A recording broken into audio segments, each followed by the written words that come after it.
Hello students, आज हम इस वीडियो में डिस्कस करेंगे कि कैसे हम अपनी थर्मोडायनेमिकल रिलेशंस को डायरेक्ट लिख सकते हैं बिना डिराइव किए हुए।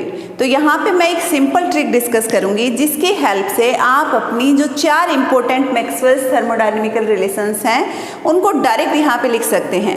हमारी प्रीवियस वीडियो में हमने इन रिलेशंस का डेरिवेशन किया था कि कैसे जनरल थर्मोडायनेमिकल रिलेशन की हेल्प से इन थर्मोडायनेमिकल रिलेशंस को डिराइव किया जा सकता है।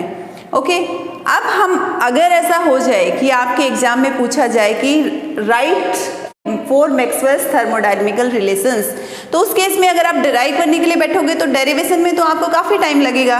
तो इसका मतलब क्या हुआ कि आपको इन 4 थर्मोडायनेमिकल रिलेशंस को डायरेक्ट लिखना भी आना चाहिए। तो आज इस वीडियो में हम यही डिस्कस करेंगे कि कैसे एक सिंपल ट्रिक की हेल्प से हम इन इक्वेशंस को एक प्रॉपर सीक्वेंस में लिख सकते हैं। तो हम स्टार्ट करते हैं। ये 4 हमारी थर्मोडायनेमिकल रिलेशंस हैं जिसमें हम देख सकते हैं कि हमारे 4 वेरिएबल हैं S, T, P, V। First thermodynamical relation, partial derivative of T with respect to V means curly T by curly V at some constant S equals to curly P by curly S at some constant V। Similarly, second equation, curly s by curly v at some constant t equals to curly p by curly t at some constant v. Third equation हो गई curly t by curly p at some constant s equals to curly v by curly s at some constant p. And आपकी fourth thermodynamical relation है curly v by curly t at some constant p equals to negative of curly s by curly p at some constant t. तो ये 4 आपकी thermodynamical relation है। इसको अगर direct याद करोगे तो हो सकता है आप थोड़ा सा कंफ्यूज हो जाओ और कुछ गलती कर दो। तो इनको एक प्रॉपर सीक्वेंस में लिखने के लिए एक सिंपल सी ट्रिक है। हम क्या कर रहे हैं, हमारे पास यहाँ पे कितने वेरिएबल हैं? 4 वेरिएबल हैं। तो मैंने यहाँ पे एक बॉक्स बना लिया जिसके पास 4 कॉर्नर्स हैं और इन चारों कॉर्नर्स में हम इन वेरिएबल्स को फिल कर सकते हैं। ठीक है, इसलिए मैंने ये स्क्वायर शेप ली यहाँ पे। अब इस स्क्वायर शेप में इन कॉर्नर्स पे इन वेरिएबल्स को फिल करना है, बट कैसे फिल करें उसके लिए एक प्रॉपर इनकी सीक्वेंस चाहिए। उस सीक्वेंस को बनाने के लिए मैं आपको यहाँ पे बताना चाहूँगी। सिंपल ट्रिक है, आपको ध्यान रखना है। सबसे पहले कौन आता है? टीचर आता है, क्योंकि कहते हैं गुरु की पोजीशन सबसे ऊपर होती है, तो इसका मतलब सबसे पहले आता है टीचर अगर सबसे पहले आता है तो इसका जो टी लेटर है उस टी लेटर को यहाँ पे लिख देंगे। टीचर के बाद नेक्स्ट किसकी पोजीशन होती है? पेरेंट्स की। तो यहाँ पे मैं लिख देती हूँ, तो पेरेंट्स का जो पी लेटर है वो मैंने यहाँ पे पुट कर दिया। ठीक है, उसके बाद नेक्स्ट कौन आता है? स्टूडेंट। अब जो स्टूडेंट होता है वो आपका एक्चुअल में उसकी पोजीशन कहाँ रहेगी? टीचर के अपोजिट डायरेक्शन में एंड पेरेंट्स के पैरेलल में। तो यहाँ पे मैंने स्टूडेंट फिल कर दिया। अब ये मेरे पास क्या बचा? वेकेंट स्पेस बचा, और वेकेंट स्पेस में जो मेरा v वेरिएबल है वो फिल कर दिया जाएगा। तो वेकेंट स्पेस पे मैंने फिल कर दिया v वेरिएबल। तो इस टाइप से इन चारों वेरिएबल्स को हमने एक प्रॉपर सीक्वेंस में फिल कर दिया है। ये सीक्वेंस आपको याद रखनी है। इस सीक्वेंस को याद रखने के लिए आप ये ट्रिक यूज़ कर सकते हो कि सबसे पहले टीचर इसलिए T, उसके बाद पेरेंट्स, फिर P, उसके बाद स्टूडेंट्स S, उसके बाद वेकेंट स्पेस V। तो क्लॉकवाइज डायरेक्शन में हमने फिलिंग यहाँ पे स्टार्ट की है। अब हम इन इक्वेशंस को लिखते हैं इस ट्रिक की हेल्प से। तो हमारे पास यहाँ पे 4 डायरेक्शन होती हैं, north, south, west and east. सबसे पहले हम मूव करेंगे नॉर्थ टू साउथ डायरेक्शन। हम ऊपर से नीचे आ रहे हैं। फर्स्ट इक्वेशन हमारी टॉप पे है, टॉप से हमें बॉटम की तरफ मूव करना है। तो इसका मतलब फर्स्ट इक्वेशन लिखने के लिए हम क्या करेंगे? ऊपर से नीचे की तरफ आएंगे, नॉर्थ से साउथ की तरफ। नॉर्थ से साउथ की तरफ मतलब डाउनवर्ड डायरेक्शन। तो ये डाउनवर्ड डायरेक्शन हम अपने वेरिएबल्स के साथ लगाए। लेफ्ट साइड मैंने डाउनवर्ड डायरेक्शन लिख दी, राइट साइड। अब इन एरोज का क्या मतलब है? ये एरो हेल्प करेंगे हमें अपनी इक्वेशन लिखने के लिए। कैसे? एरो का जो इनिशियल पॉइंट है वो वेरिएबल आपका न्यूमरेटर में, जो फाइनल पॉइंट है वो वेरिएबल आपका डिनोमिनेटर में। तो यहाँ से क्या बन गया? लेफ्ट साइड के एरो से curly T by curly V, जो आपका इक्वेशन है उसका left part. Similarly right side के एरो से curly P by curly S, इस इक्वेशन का राइट पार्ट। अब उसके बाद ये जो कांस्टेंट वेरिएबल है वो कैसे लिखे जाएंगे? इन कांस्टेंट वेरिएबल के लिए हम क्या करेंगे?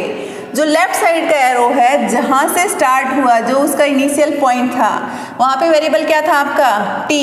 इस वेरिएबल के क्रॉस में जो वेरिएबल होगा वो कांस्टेंट रहेगा। तो इसका मतलब जब करली t बाई करली v लिखूंगी तो मेरा कांस्टेंट वेरिएबल हो गया s। सिमिलरली मैं करली p बाई करली s लिखूंगी, उस केस में मेरा कांस्टेंट वेरिएबल क्या हो जाएगा v। तो ये मेरी फर्स्ट थर्मोडायनेमिकल रिलेशन है, इसमें नेगेटिव साइन आ रहा है। इस नेगेटिव साइन के लिए आपको याद रखना है कि जब भी p एंड s का कॉम्बिनेशन बनेगा उस टाइम आपका नेगेटिव साइन आएगा। मतलब जब भी पेरेंट्स एंड स्टूडेंट्स का कॉम्बिनेशन बनेगा तब आपका नेगेटिव साइन आएगा। तो PS के कॉम्बिनेशन के साथ हम एक नेगेटिव साइन लगाएंगे। ये हमारी फर्स्ट थर्मोडायनेमिकल रिलेशन हो गई है। अब उसके बाद हम सीधा चलते हैं अपनी फोर्थ थर्मोडायनेमिकल रिलेशन पे, क्योंकि जो फोर्थ थर्मोडायनेमिकल रिलेशन है वो फर्स्ट को इन्वर्ट करने पे ही हमें मिल जाएगी। तो हम क्या करेंगे, अब इस डायरेक्शन को इन्वर्ट कर देंगे। डायरेक्शन को इन्वर्ट कैसे करेंगे, पहले नॉर्थ टू साउथ थे, अब हम क्या करेंगे साउथ टू नॉर्थ।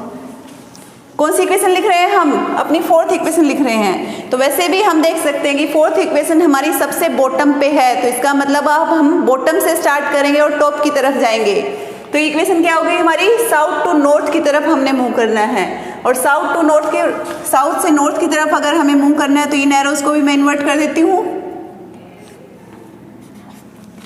दोनों एरो इन्वर्ट हो गए और ये दोनों एरो इन्वर्ट हो गए, तो इसका मतलब मेरा इनिशियल पॉइंट अब क्या हो गया V। तो इस इनिशियल पॉइंट V से मेरा एरो इन्वर्ट होगा P की तरफ। सिमिलरली राइट हैंड साइड में मेरा इनिशियल पॉइंट क्या हो गया एरो का S, तो S से अब मेरा एरो इन्वर्ट करेगा T की तरफ। इक्वेशन लिख सकती हूँ अब मैं आगे।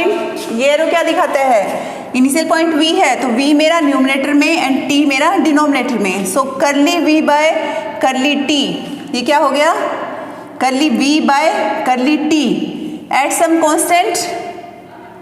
कांस्टेंट क्या हो गया यहाँ पे, इसके क्रॉस में पॉइंट क्या है P, so at some constant P। Similarly right hand side में मेरा क्या हो गया, इनिशियल पॉइंट मेरा क्या है S, so curly S by curly P। इस एरो के साथ चलना है ना मुझे, तो curly S by curly P at some constant. Constant कैसे लेके चलेंगे, जो इनिशियल पॉइंट पे जो वेरिएबल है उसके क्रॉस में जो वेरिएबल है वो आपका कांस्टेंट है। तो यहाँ से आपका क्रॉस में वेरिएबल है T, तो ये आपका हो गया T। तो जैसे हमने फर्स्ट थर्मोडायनेमिकल रिलेशन लिखी थी वैसे ही हमने फोर्थ थर्मोडायनेमिकल रिलेशन लिख ली है। सिर्फ दोनों में डिफरेंस क्या है, फर्स्ट के लिए हम नॉर्थ टू साउथ डायरेक्शन में मूव करेंगे और फोर्थ के लिए हम साउथ टू नॉर्थ डायरेक्शन में मूव करेंगे। और जो हमारे यहाँ पे कांस्टेंट पैरामीटर्स हैं वो कांस्टेंट पैरामीटर्स कैसे लिए जाएंगे, जो हमारा न्यूमरेटर में पैरामीटर है उसके क्रॉस में कौन सा वेरिएबल अवेलेबल है। लाइक यहाँ पे V है तो V के क्रॉस में हमारे पास P है, हम P को यहाँ पे लिख देंगे। और यहाँ पे हमारे पास S है तो S के क्रॉस में मेरे पास क्या वेरिएबल है T, उसको यहाँ पे लिख देंगे। अगेन इस इक्वेशन में भी मेरा SP कॉम्बिनेशन बन रहा है और जब भी SP कॉम्बिनेशन बनेगा नेगेटिव साइन लगेगा, इसलिए यहाँ पे हम नेगेटिव साइन लगा देंगे। समटाइम्स आपको ये नेगेटिव साइन इधर लगा हुआ मिलेगा तो उससे कोई फर्क नहीं पड़ता, आप नेगेटिव साइन लेफ्ट में लगाओ या राइट में लगाओ, लेकिन यहाँ पे एक नेगेटिव साइन रहेगा। तो ये आपकी फोर्थ थर्मोडायनेमिकल रिलेशन हो गई। तो फर्स्ट एंड फोर्थ हमने डिस्कस कर ली। फर्स्ट जब नॉर्थ से साउथ की तरफ मूव किए तब, फोर्थ जब साउथ से नॉर्थ की तरफ मूव किए। अब हमारी सेकेंड थर्मोडायनेमिकल रिलेशन। तो सेकेंड थर्मोडायनेमिकल रिलेशन में हम देख रहे हैं हमारे पास क्या है यहाँ पे S and V। S and V मतलब हम मूव कर रहे हैं ईस्ट टू वेस्ट डायरेक्शन में। तो अब हमारे पास जो डायरेक्शन होगी वो क्या होगी, ईस्ट टू वेस्ट, बॉटम पे भी एंड टॉप पे भी। तो अब डायरेक्शन हमारी क्या होगी, ईस्ट टू वेस्ट डायरेक्शन, क्योंकि यहाँ पे एस भी है। तो हमें ये चीज़ ध्यान में रखनी है कि इसका मतलब जब फर्स्ट इक्वेशन थी नॉर्थ टू साउथ, फोर्थ थी तो south to north, second equation के लिए जब बात कर रहे हैं तो हम मूव कर रहे हैं ईस्ट से वेस्ट डायरेक्शन में। अब ईस्ट से वेस्ट डायरेक्शन में मूव करेंगे तो हम लिखेंगे curly S by curly B at some constant. Constant क्या होगा, इनिशियल पॉइंट पे एस है हमारे पास, तो कांस्टेंट में आपका वेरिएबल आ गया T equals to second equation क्या हो गई, curly P by curly T, curly P by curly T at some constant. यहाँ पे इनिशियल पॉइंट पी था तो पी के क्रॉस में क्या है V, so at some constant V. ये आपकी सेकेंड थर्मोडायनेमिकल रिलेशन हो गई। एक बार फिर से रिवाइज कर देती हूँ।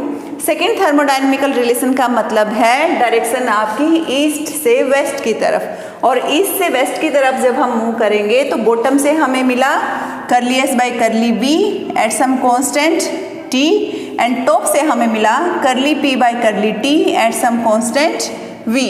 तो ये आपकी सेकेंड थर्मोडायनेमिकल रिलेशन हो गई। अब इस सेकेंड थर्मोडायनेमिकल रिलेशन में कहीं पे भी आपका एस एंड पी का कॉम्बिनेशन बन रहा है? नहीं बन रहा, तो इसका मतलब इसमें कहीं पे भी नेगेटिव साइन नहीं आएगा। अब थर्ड जो रिलेशन है वो आपकी सेकेंड रिलेशन को इन्वर्ट करके लिखी गई है। तो इसका मतलब थर्ड रिलेशन में मैं क्या करती हूँ, डायरेक्शन चेंज करती हूँ अगेन। तो हमने क्या कर दिया, अब डायरेक्शन क्या हो गई, वेस्ट टू ईस्ट। यहाँ पे भी आपकी वेस्ट टू ईस्ट। अगर ये वेस्ट टू ईस्ट हो गई तो ये एरो भी, क्योंकि अब आपका इनिशियल पॉइंट ये है एरो का, तो इनिशियल वेरिएबल ये है, तो इस वेरिएबल के जो अपोजिट में है वो वेरिएबल आपका, और अगेन यहाँ पे इनिशियल पॉइंट पे आपका टी है, तो इसके अपोजिट में जो वेरिएबल है वो।